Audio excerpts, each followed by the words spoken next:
menjelang pesta demokrasi, penjabat Bupati Muara Enim meninjau sejumlah tempat pemungutan suara atau TPS guna memastikan persiapan pelaksanaan Pilkada 2024 di Kabupaten Muara Enim berjalan dengan baik.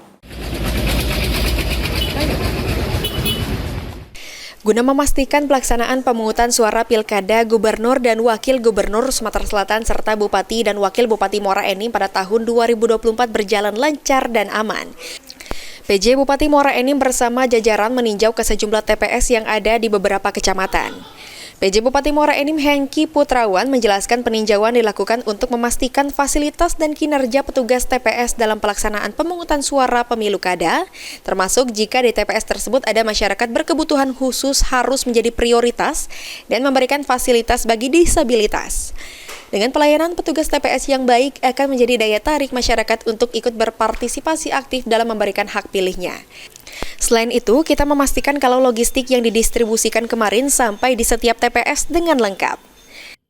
Jauh persiapan dan logistik dari masing-masing kecamatan dan TPS.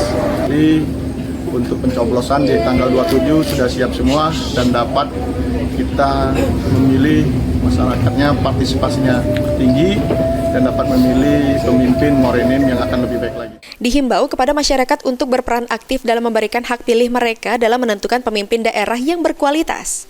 Semua berharap Kabupaten Muara Enim bisa dipimpin oleh Bupati dan Wakil Bupati yang terbaik untuk kepentingan masyarakat banyak. Masyarakat juga diajak untuk tetap menjaga ketertiban agar pelaksanaan pemungutan suara Pilkada 2024 berjalan damai dan aman. Mardiansyah, PAL TV.